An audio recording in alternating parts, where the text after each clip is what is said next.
This episode of Outlines contains descriptions of a crime which some listeners may find distressing, so, as always, discretion is advised.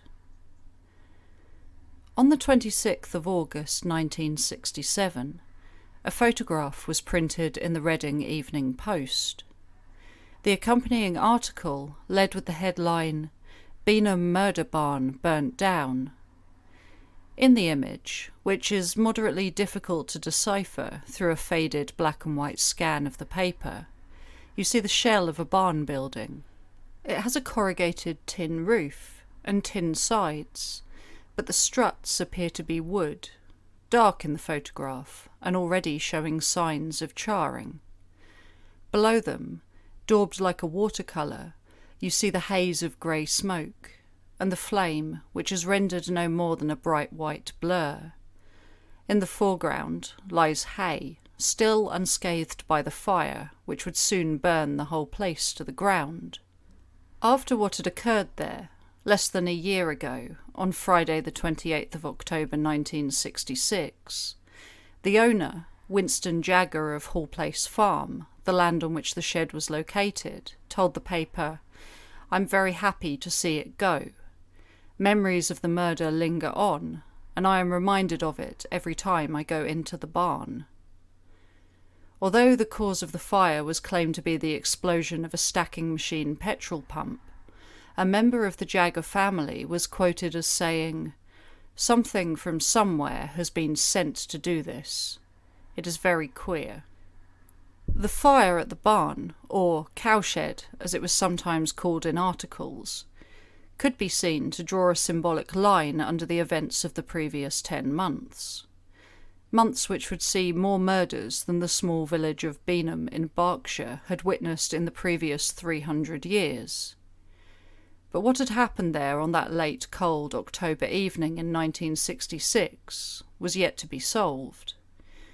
As a matter of fact, it would take another 46 years for someone to be convicted of the murder of 17-year-old Yolande Waddington, despite the fact that her killer had already been sentenced in 1967 for not one, but 2 killings in the Beenham area.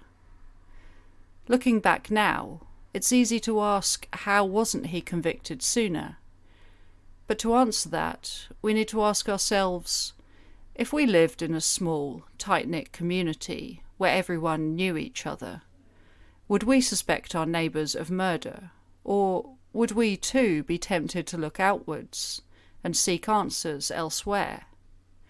I'm Jess Carter, and this is part 1 of my look into the Beenham murders on the Outlines podcast.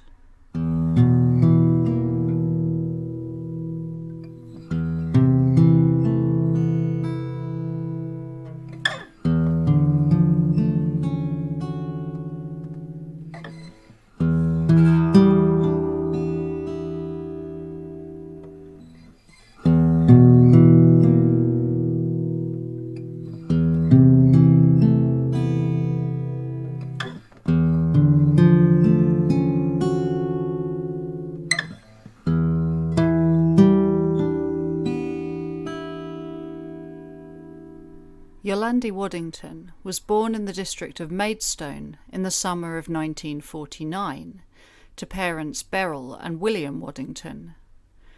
She had 2 younger brothers, Philip, born in 1952, and Giles in 1958. In 1962, William Waddington retired from the RAF, where he had served as a squadron leader.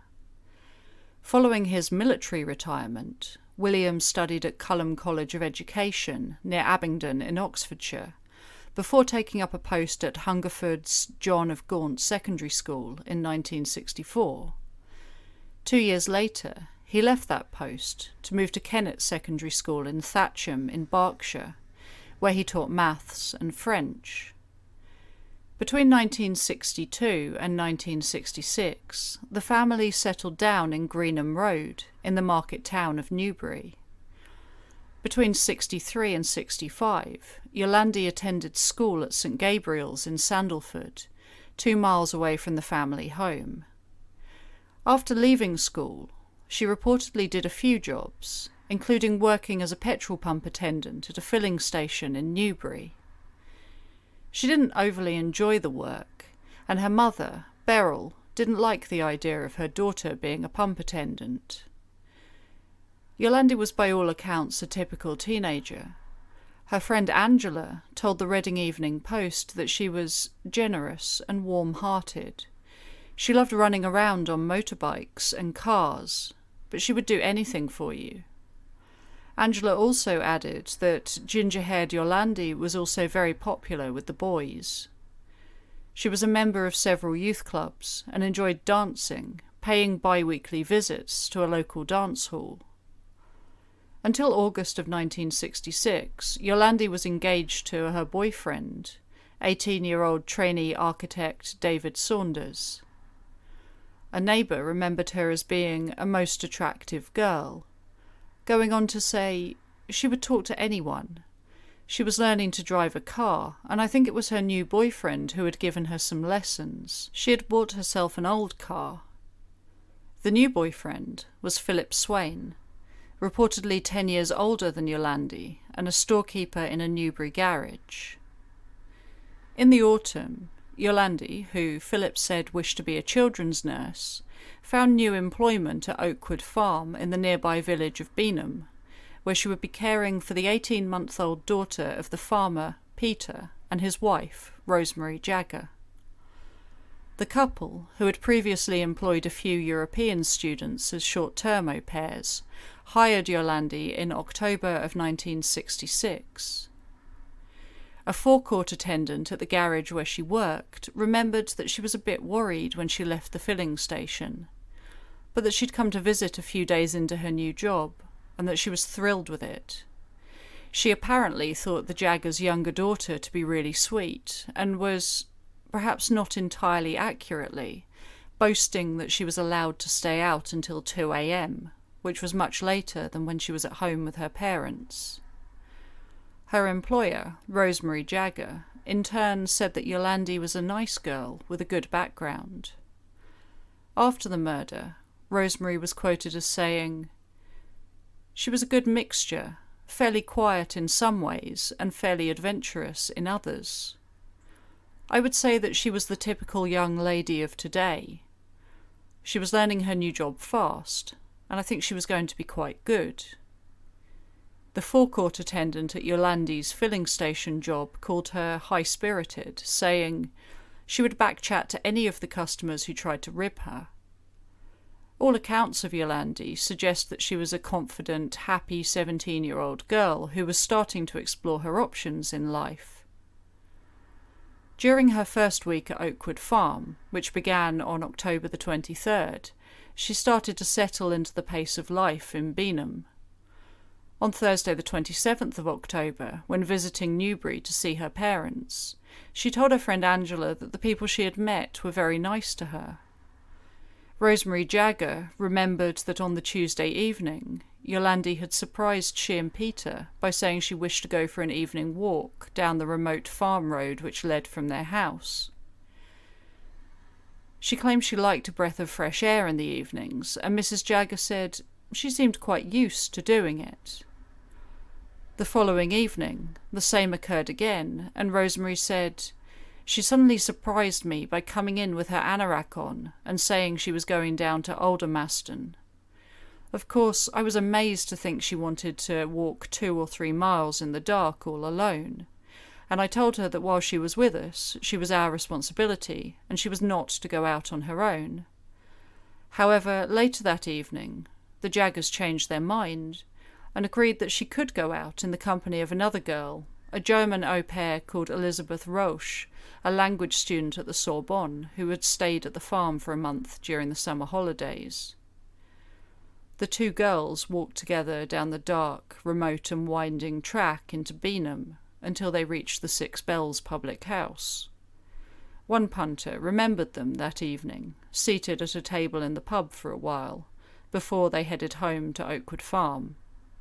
On Friday the 28th of October, following Elizabeth's departure for Europe, Yolande busied herself that morning with writing a letter to her boyfriend Philip. In the evening, a little before 10 p.m, she spoke to the Jaggers, asking them what time the 6 Bells closed, and telling them she was anxious to post her letter that evening. The couple were hesitant about her walking the lonely country roads on her own, but eventually they agreed, telling her to come straight back and giving her the key to the French windows to be able to let herself in. The accounts of this conversation vary a little from report to report, some claiming that Peter Jagger, who normally bolted the farmhouse back door before bed, left it open, awaiting Yolandi's return. Others say that she had only the key to the windows. At the inquest on the 15th of April 1967, Rosemary told of how she and Peter tried to dissuade her from going out by saying that she had only half an hour until the pub shut. Regardless, at 10:15 p.m, Yolande, who, despite the fact that it was a moonlit and cold night, was dressed only in blue jeans and a beige-coloured jumper, potentially with another sweater underneath, and a headband to keep her hair neat, started the 10-minute walk into the village. An article from the Reading Evening Post described Beenham as being a lonely village ringed by farm tracks which led in circles. Strangers are not often seen there late at night. Yolandi stood out as she entered the 6 Bells that evening. A bus driver from Borghurst, 5 or 6 miles away from Beenham, remembered her, saying, "I was with my wife Betty, sitting in a corner of the lounge. We both saw the girl come in because we noticed how pretty she was. She had a letter in one hand and bought some cigarettes." Margaret Woodbridge, wife of the landlord of the 6 Bells, claimed early on in the investigation not to have remembered her, but later she changed her story, saying that Yolandi entered the pub at around 10:35 p.m, and that she had nothing to drink, but bought a pack of cigarettes, sitting down to smoke one. She didn't stay for very long, and left on her own without having spoken to anyone. Except for her killer, the people in and around the 6 Bells pub that night were the last to see the 17-year-old alive. The next morning, Saturday the 29th of October, Rosemary Jagger awoke at around 8:30 a.m, only to find Yolandi's bed empty and, concerningly, it did not appear to have been slept in. Adding to the worry, she reportedly discovered the back door was still unlocked. Despite this, they thought that maybe she was staying with friends, although Mrs. Jagger was concerned enough that she called Philip Swain to ask if he had seen her, though he had no idea where she was. By midday, the couple, who had become increasingly worried, had contacted the police to report Yolandi missing. Peter Jagger said, "We reported Yolandi missing on Saturday and we didn't think she had gone home. She had only seen her parents on Thursday night." Saturday passed by with no word from the missing girl and no sign of her, and soon Sunday came, and with it, a terrible discovery. In the cowshed at Hall Place Farm, which was run at the time by Peter Jagger's father Winston, and situated next door to Oakwood, 3 men, farm labourer Cyril Pryor, Charles Pryor, Cyril's father, and nearby Marley tile factory worker Alf Woodley, stumbled across some blood-stained clothing hidden underneath one of the many hay bales in the barn and the surrounding area. According to reports, this barn was known locally to be popular with what was described euphemistically as courting couples. It's funny how often these places are described as such, and I never know whether I should believe it, so I tend to take them lightly. The barn was a couple of miles away from the main village, and while you did have to pass Oakwood Farm to get there, the track was rough and unpleasant, and wouldn't have made for easy walking. Back on that day, Peter Jagger told the papers, 3 of my father's workers told me they found some clothing. I went down with them to the cowshed, which is on my father's Hall Place land, and immediately recognised Yolandi's clothing. After seeing the garments, the men moved some of the hay bales around to try and find anything else that they could. Peter Jagger, who had been helping with the farm milking and had driven down to the shed as soon as he'd been contacted by the workers, left the barn and began to search the nearby area. He would later remember that it was only upon learning that Yolandi's clothing had been discovered that it occurred to him for the first time that a tragedy had occurred. Sadly, it wouldn't be long until his fear would become confirmed. Just a few yards away from the barn, he came upon a ditch. There is a black and white photograph of the shed taken at around that time. It's on a corner of a wide, dusty, muddy track, set back a little from the road. The structure itself is half hidden behind a large bush, and it appears to lean slightly. There is no obvious sign of the place where Yolandi's body was hidden, but the area is very obviously scrubby and desolate. Laying in a nearby ditch, half covered in cattle fodder, but still immediately identifiable, was Yolandi's body. She was naked, although a jumper was knotted around her face.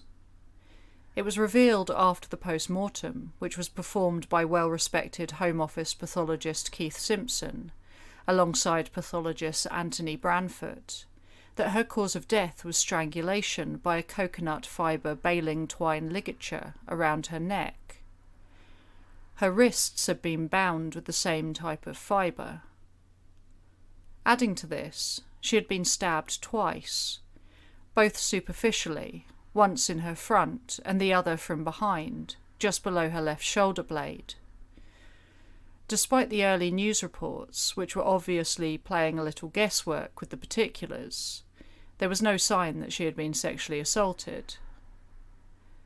Her time of death was recorded as being at some point between 10:30 p.m. and midnight on Friday the 28th of October.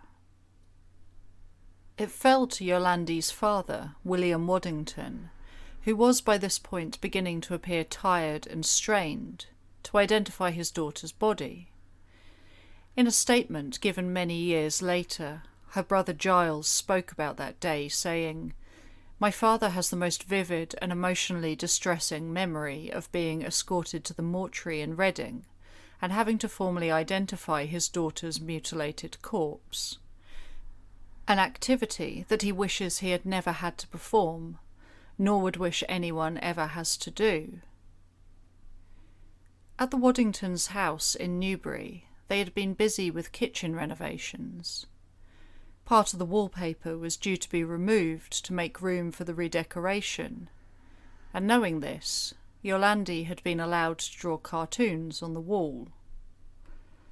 The refurbishment would never be completed, and Yolandi's drawings never covered up.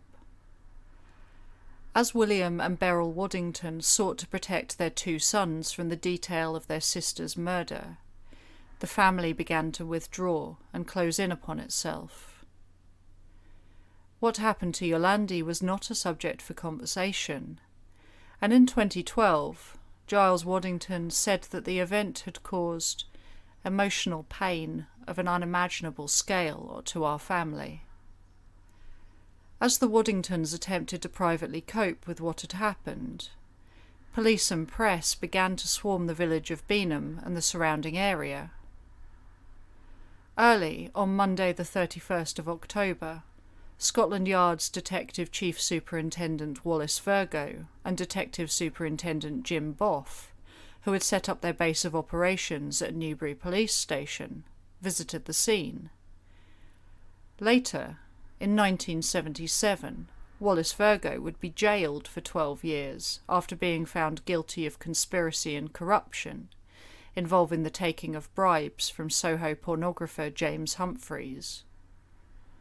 All in all, 6 former Porn Squad detectives received sentences totalling 48 years for their part in what the Crown called a deplorable web of corruption. While working as Detective Sergeant with the Obscene Publications Squad from 1964 to 66, it was alleged that Virgo took payments in order for shops to procure licenses to sell pornography. Despite his conviction in March of 78 having served only 10 months of his sentence, he was released from jail after 3 appeal court judges ruled that his convictions were unsafe and unsatisfactory. The appeal judges criticised the judge at the Old Bailey trial, saying that it was the sort of situation where a defendant left the court feeling ill-used and a butt for judicial rhetoric. They went on to add that Mr. Justice Jones, in his summing up, had put too much reliance on the diaries of the former strip club owner James Humphreys. In 2019, the Daily Mail would describe this as his conviction was later quashed on a legal technicality. Regardless of whether or not Wallace, or Wally as the press referred to him, was guilty, it was an ignominious end to the career of a man who had risen through the police ranks to the level of commander. In a 1966 photograph of Wallace Virgo, who stands outside the Six Bells pub with the head of the Berkshire CID, Detective Superintendent Lawson, both men look the height of 60s respectability in their knee-length black Crombies and neatly knotted ties. And I'm not saying for a moment that he didn't do everything by the books or to the best of his ability while leading the Beenham investigation, but bear in mind that he had only just left the corruption of the Obscene Publications Squad behind him when he arrived in the village. As the investigation got underway, the usual lines of inquiry were focused on. Plaster casts were made of tyre tracks visible in the lane, and the land was searched for missing items of clothing and the contents of Yolandi's handbag. By Tuesday the 1st of November, murder squad detectives were using mine detectors to search for the blade used to stab Yolandi, which at the time they believed to have been a kitchen knife. Wally Virgo described this knife as being pointed, sharp on one side and ridged on the other. Detectives carried out an inch-by-inch hunt of the now sealed-off land along the mile-long farm track between there and Beenham. At that point, the police were working on the assumption that she was murdered in another spot and then taken to the ditch where she was found. They were also looking into the possibility that, in part because of the distance between the Six Bells and the barn, there might have been more than one person involved in her death. On Monday the 31st of October, detectives from the murder squad visited the pub and spoke to the regulars there, attempting to gain insight into whether Yolandi could have been there for a pre-arranged meeting on the Friday night. As well as the customers at the Six Bells, house-to-house inquiries began to attempt to cover anyone who might have seen something, however insignificant. One curious facet of this is that even so early on into the investigation, less than 2 days after Yolandi's body had been found, Wallace Virgo was already being quoted in the press as saying, "This happened in a small village community, and the response to our inquiries is not what we expected. It's up to the public to help us solve this vicious crime." Already the village was closing in on itself. Out of fear, the residents were unwilling to admit that a local might be responsible for the murder. On the Tuesday night, a pack of cigarettes and a penknife, or at least a knife blade, had been discovered in the barn area. From then on, police worked on the theory that Yolandi's murder had been committed in the cowshed, and as a result, they began the process of sifting through heavy undergrowth, waterlogged ditches, and, inside the barn itself, 30 tons of hay, a very literal haystack, looking for any clues that they could find.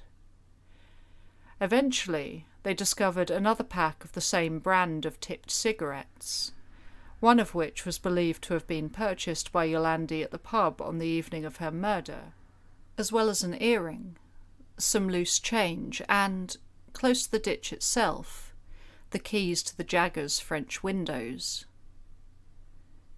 By Wednesday the 2nd, as Charles Hoyle formally opened the inquest into Yolandi's death, police were already considering the possibility of fingerprinting every man in Beenham. As well as their local lines of inquiry, by Thursday the field of investigation had been expanded to include an Interpol search for the au pair Elizabeth Rausch, who left Beenham on the day Yolandi was murdered, as well as another au pair, Sonja Arvidsson, a student at a technical college in Sweden who had lived with the Jaggers between June and August of 1966. Speaking about this, Peter Jagger said, "Sonja was with us from June until August, and she used to go for long walks in the country. No doubt the police would like to know whether she was ever accosted or had seen any strange men loitering around in the vicinity, but she did not say anything of this kind to us." What he didn't mention is that he himself, despite having a wife and young daughter, had acted inappropriately towards Sonja on a number of occasions. These included a time when she had been bending over Peter's daughter's cot, and he had grabbed her around the waist. Another incident where he had been caught lying in her bed, and a third where he had attempted to take her top off in an unidentified wooded area. Much later on, when asked about these incidents, Peter Jagger claimed not to remember them, but said, "I must have found her attractive." Despite his wandering hands, he claimed that he had never been inappropriate with Yolandi, and the main focus of the police's inquiry was that she had met her killer in the Six Bells pub or the immediate vicinity. While the crux of the investigation did still focus on Beenham, detectives also began to appeal for a mystery hitchhiker who had been picked up early on the morning of Saturday the 29th, just about a mile away from the murder scene.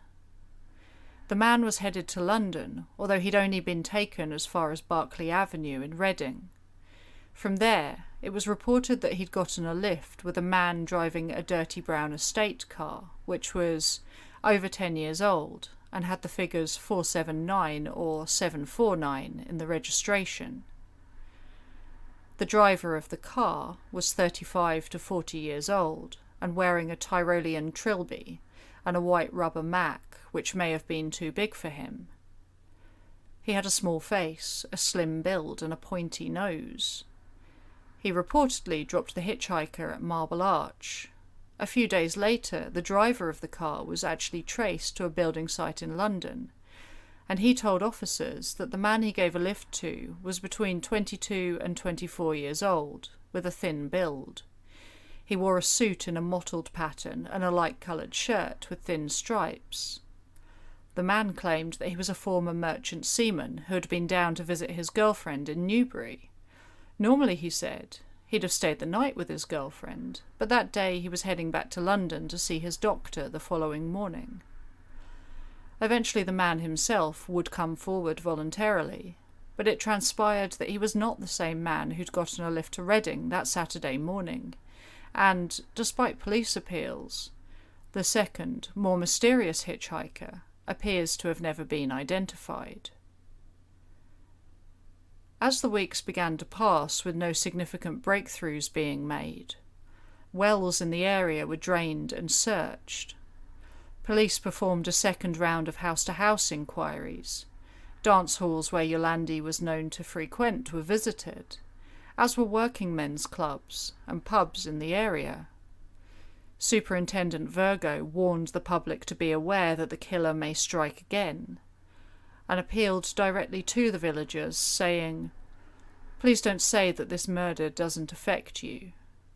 Tell the police anything you know. Anyone who saw her in Beenham the week she was there should tell us. Any confidences will be respected. Anyone who saw her pushing a pram in the village, for instance, should tell us. The information might be vital." Around Beenham, fear hung heavily over the small population, but it was tempered with disbelief. Things like that didn't happen in their village. It must have been an outsider, although privately, police wondered whether that was indeed the case. On Tuesday the 22nd of November, with police very obviously having exhausted the usual lines of inquiry, a copy of a poster was distributed via the Reading Evening Post. Above a photograph of a 7.5-inch double-bladed penknife, thought to be the same as the murder weapon, the text read, "Murder, Yolande Waddington. To all males between the age of 16 and 50 resident in Beenham, voluntary blood sample. You are asked to attend at Beenham Village Hall on either Wednesday the 23rd of November 1966, between 6 p.m. and 9 p.m, or Sunday the 27th of November 1966, between 10 a.m. and 3 p.m, and give a sample of your blood to assist the police in their inquiries into the tragic death of this young girl." This poster signified an event which was to be one of, if not the first of its kind in policing history. It had been established that on the beige sweater that Yolandi had been wearing that evening, not the one tied around her head, but the one discovered amongst the hay in the barn, blood had been found, some of which was hers, some of which was definitely human, but from an unidentified source, probably, police supposed, from a struggle between Yolandi and her killer. 2 local doctors, assisted by 2 nurses, were charged with taking the blood samples, which would then be labelled, refrigerated, and taken to Scotland Yard to be examined in their forensic labs by Margaret Pereira, a principal scientific officer there, who had begun working for the Metropolitan Police Forensic Science Lab at Hendon in 1947. It was the first time that a woman had been employed on the scientific staff. By 1962, Margaret had developed a new method for investigating tiny bloodstains to determine blood type. This system was groundbreaking at the time, and the mass blood testing in Beenham drew interest from as far away as the United States, with the FBI requesting a full report on the conclusion of the tests. The system could, it was claimed, accurately identify any individual through his or her blood sample. Around the village, the initiative was well received. The Reading Evening Post spoke to a number of people to garner opinion. Fred Larkham, manager of the nearby St Mary's Farm, said, "My view is that everyone in Beenham is doing his or her utmost to help the police find this man. I'm prepared to give blood samples, fingerprints, anything that will help. And I think that everyone in the village says the same." Cable layer Dick Scouse Moore of Rose Cottage said, "If you have nothing to hide, you can't possibly object to it. The person responsible for this killing is a maniac. He must be caught." Motor engineer Tom Cooper of Park Farm said, "I agree with it. I agree with anything that will help catch the guilty party. Anyone who refuses is being selfish and silly. The local people, I reckon, will see this as their chance to actually do something towards catching the man." On Wednesday the 23rd of November, with teacups carefully laid out on the green baize tables in Beenham Memorial Hall, the scene was set for the blood testing to begin. On the walls were posters for the Girl Guides, needlework, awards and certificates. A flyer advertised the week's film show screening, Strategic Air Command, followed by a Popeye cartoon. Usually, Oswald Johnson, the hall's part-time caretaker, told the papers, there were over 50 people in attendance at the film screenings. The previous week, there had been only 4. "Everyone here will be very glad when this is all finished," Mr. Johnson said. "I hope it will clear the villagers of any suspicion. Then people can walk around safely again." A photo from that evening, which I'll try and remember to put on Instagram for you, shows Jim Boff, Wallace Virgo, head of the Berkshire CID, Superintendent Lawson and an unidentified detective standing at a long table, boxing up labelled pots. There are at least 30 of them on the table, and according to reports, that first evening, 149 men turned out to provide a sample. Among them was Charlie Bradley, the Borghurst man who had been in the Six Bells with his wife on the night Yolandi was killed. He said, "Although I live 6 miles away, I thought I would give the police all the help I could." The first person to be tested, Mr. Basil Gordon of Wicken's Corner, said, "There was nothing to it, just a prick in the arm and a cup of tea." In the following days, what had begun initially as excitement and community spirit soon began to wane amongst the residents, and people grew nervous, worrying that the next they would hear was that someone had been arrested. Over the 2 days, all but one male villager who was in hospital at the time gave their blood sample willingly. There was a gloom and a fear which hung over the small community. The wife of the landlord of the Six Bells, Mrs. Woodbridge, told the papers, "I think police are only doing the blood tests to clear the village. When they've done, they can concentrate on looking for someone outside."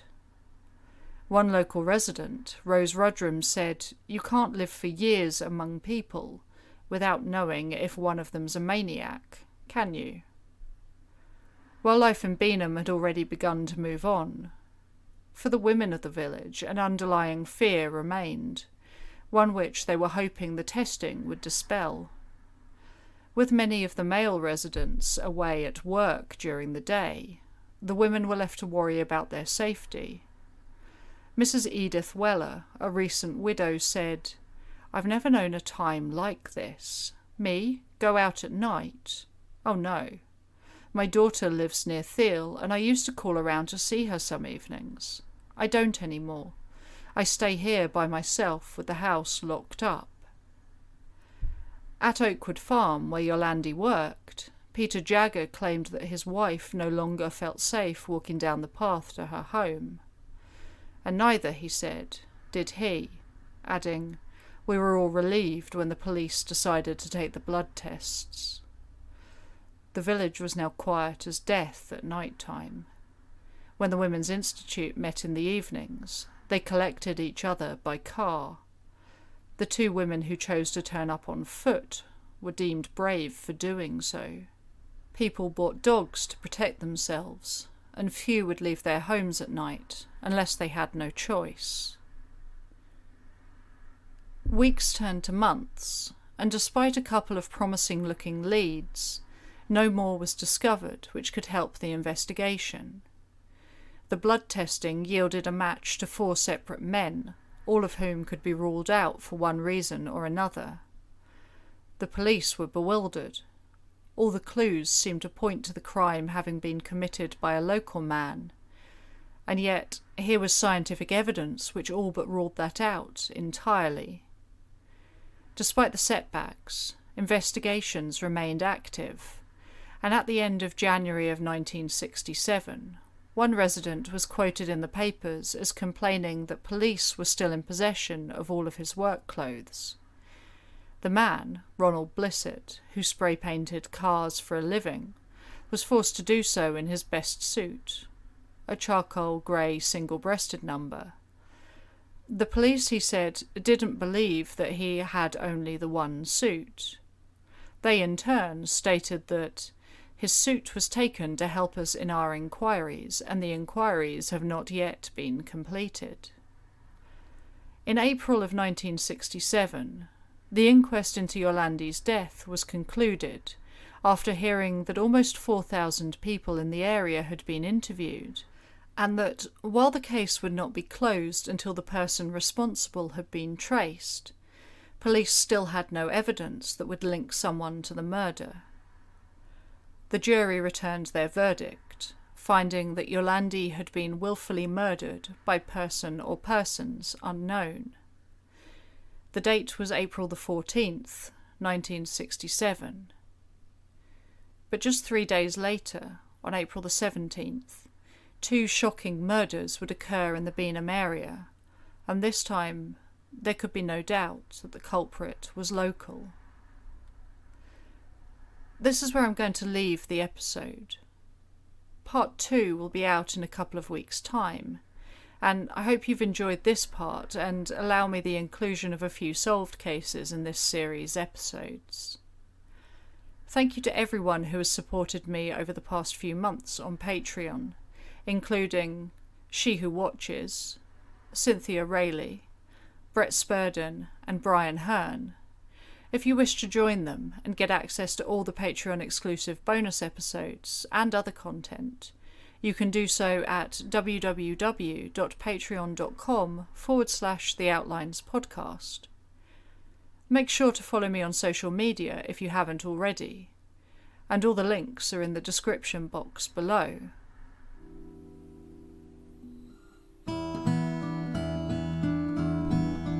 This episode of Outlines was researched, written, performed and produced by Jess Carter. The music was composed by Elias Hardy.